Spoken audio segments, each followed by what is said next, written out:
샬롬 반갑습니다. 하원 기도에 오신 것을 환영합니다. 지난번에는 세상을 시작한 창세기를 봤습니다. 여러분은 창세기를 통해서 얻은 교훈이 무엇입니까? 저는 창세기 3장의 사건을 잊을 수 없습니다. 하나님의 약속에 순종했다면 아담과 하와는 영원히 에덴에서 살 수 있었을 것입니다. 그러나 하나님의 말씀을 저버리고 사탄의 말에 순종했습니다. 그 결과는 아담과 하와는 죽음을 맞이하게 되고 영원히 살 수 있었던 에덴에서 쫓겨났습니다. 이것은 지금도 여전히 우리에게 죄성으로 남아 있습니다. 죄 가운데 있는 우리지만 하나님의 말씀을 잘 알아 하나님의 말씀에 순종하는 자로 바뀌어야 합니다. 그래야 우리가 살 수 있습니다. 하와를 유혹했던 사탄은 지금도 우리를 유혹하려 합니다. 꼭 명심하시기 바랍니다. 이번에는 출애굽기에 대해 알아보겠습니다. 출애굽은 애굽에서 나가다 라는 뜻입니다. 저자는 모세입니다. 기원전 1441년에서 1300년 전에 쓰여졌습니다. 모세오경의 하나로 실제 역사 사건을 전하는 이야기입니다. 등장인물은 모세, 애굽왕 바로, 미리암, 아론, 여호수아 등이 있습니다. 창세기는 야곱과 그의 12아들이 애굽에 가서 살게 되었다는 이야기로 끝납니다. 출애굽기는 창세기들을 이어 애굽으로 이사간 야곱의 일가 70명이 번성하여 큰 민족을 이루었다는 이야기로 시작합니다. 처음에 야곱의 가족이 요셉의 초청으로 애굽에 갔을 때 애굽왕은 그들을 매우 반갑게 맞이했습니다. 자기 꿈을 풀어주고 흉년에 훌륭하게 대처해준 요셉을 매우 아꼈기 때문입니다. 그러나 이후의 왕은 요셉의 애굽을 위해 얼마나 큰 일을 했는지 몰랐습니다. 게다가 큰 민족을 잃은 이스라엘이 반란을 일으키거나 다른 나라와 힘을 합해 애굽을 치기라고도 한다면 감당할 수 없을 거라고 생각했습니다. 새 왕은 이스라엘을 미워했습니다. 그래서 이스라엘 민족을 노예로 부리기 시작했습니다. 그리고 이스라엘 민족의 숫자를 줄이기 위해 이스라엘에서 남자 아기들이 태어나면 무조건 죽이라는 악법을 만들었습니다. 그때 이스라엘 민족 가운데 요게벳이라는 여자가 아들을 낳았습니다. 아들이니까 왕의 명령대로라면 아기를 죽여야 했지만 차마 그럴 수는 없었습니다. 그래서 3개월 동안 숨겨서 키우다가 갈대 상자를 만들어 아기를 담아 나일 강변 갈대사이에 두었습니다. 마침 애굽의 공주가 갈대 상자 속의 아기를 발견했고 애굽의 공주는 그 아기를 양자로 삼고 물에서 건져냈다라는 뜻의 모세라는 이름을 지어주었습니다. 아기를 강가에 둘 때부터 지켜보았던 모세의 누이 미리암이 엄마 요게벳을 유모로 추천해서 모세는 엄마의 품에서 자랄 수 있었습니다. 모세가 애굽의 왕자로 자라 어른이 된 어느 날 애굽 사람이 이스라엘을 괴롭히는 것을 보고 화가 난 그는 그만 그 애굽 사람을 죽이고 말았습니다. 이 일로 모세는 왕에게 쫓기는 몸이 되어 미디안 광야로 도망갔습니다. 모세는 그곳에서 40년 동안 양치기로 일했습니다. 그런데 하나님께서 모세를 부르셨습니다. 그리고 이스라엘 백성을 이끌고 애굽을 떠나 가나안으로 가도록 이끌라는 놀라운 임무를 주셨습니다.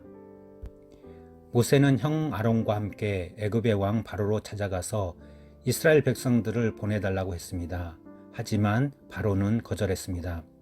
이스라엘 백성들을 내보내고 나면 그동안 그들이 하던 일들을 할 사람들이 없어지기 때문이었습니다. 그러자 하나님께서 애굽에 10가지 재앙을 내리셨습니다. 강물이 피로 변하고 메뚜기 떼와 파리 떼가 날아드는 재앙이 이어졌습니다. 재앙은 10가지였습니다. 할 수 없이 애굽 왕은 이스라엘 백성들을 보내주었습니다. 이스라엘 백성을 풀어줄 수 없다고 하던 바로가 이스라엘 백성들을 풀어준 이유는 맨 마지막 10번째 재앙 때문이었습니다. 10번째 재앙은 애굽에서 태어난 모든 첫째, 곧 사람이든 가축이든 첫째로 태어난 마지는 모두 죽는 것이었습니다. 죽음의 사자가 맏아들을 죽이기 위해 애굽을 돌아다니는 동안 이스라엘 백성들은 하나님께서 가르쳐 주신 방법으로 죽음의 사자를 피할 수 있었습니다. 어린 양의 피를 문설주에 바르고 허리에 띠를 메고 신을 신고 지팡이를 들고 고기와 함께 누룩 없는 떡과 쓴 나물을 먹는 방법이었습니다. 바로의 맏아들을 포함한 애굽의 모든 아들들이 죽고 말았지만 문설주에 양의 피를 바른 이스라엘의 맞이는 죽지 않았습니다. 이제 바로는 더 이상 이스라엘 백성들을 잡아들 수 없었습니다. 그래서 모세에게 가도 좋다고 허락했습니다. 이것이 바로 6월절입니다. 6월이란 넘어가다 또는 지나갔다는 뜻으로 죽음의 사자가 문설주에 바른 어린 양의 피를 보고 지나간 것을 기념하는 유대인의 가장 중요한 명절입니다. 모세는 이스라엘 백성을 이끌고 애굽을 탈출하였고 홍해까지 무사히 건넜습니다. 이스라엘 민족은 가나안을 향해 긴 여행길을 가는 동안 하나님의 놀라운 도우심을 경험했습니다. 애굽을 떠나온 사람은 200만 명이 넘었습니다. 그러나 광야에는 그 많은 사람이 먹을 음식이 충분하지 않았습니다. 하나님은 그들에게 만나를 내려 주셨습니다. 만나는 하얀 씨처럼 생겼고 단맛이 났습니다. 아침마다 하늘에서 내려 흰 눈처럼 쌓여 있었습니다. 이스라엘 백성들은 고기가 먹고 싶었습니다. 그러나 광야에서는 고기를 구할 수가 없었습니다. 그들은 애굽에 그대로 있었다면 맛있는 고기를 먹을 수 있었을 것이라며 불만스러운 목소리로 하나님을 원망했습니다.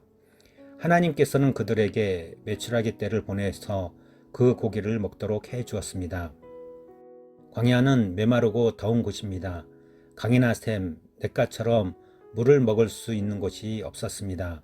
하나님은 이스라엘 백성에게 물도 주셨습니다. 바위에서 물이 나오게 하시고 먹을 수 없는 쓴물을 단물로 바꾸어 주시기도 했습니다. 하나님은 이스라엘 백성들이 길을 잃지 않도록 구름 기둥과 불 기둥으로 인도하셨습니다.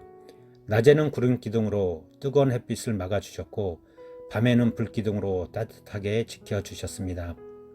하나님께서 주신 대표적인 10가지의 율법입니다. 하나님은 시내산에서 모세와 이야기하시면서 이 계명들을 직접 돌판에 새겨주셨습니다. 십계명은 이스라엘 민족을 위한 법일 뿐 아니라 지금 우리도 지켜야 할 하나님이 주신 법입니다. 하나님은 이스라엘의 부르짖음을 들으셨습니다.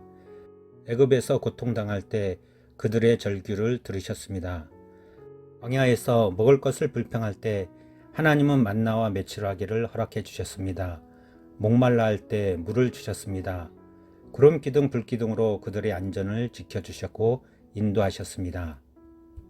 이런 하나님께서 우리를 지키시고 인도하십니다. 기도하겠습니다. 이스라엘을 인도하신 하나님을 찬양합니다. 이스라엘을 구원하신 하나님을 찬양합니다.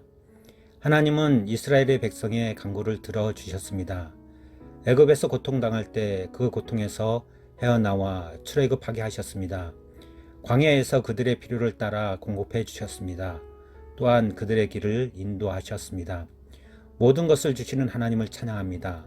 그러나 우리는 그 은혜를 잊고 삽니다. 하나님의 은혜를 망각하고 삽니다.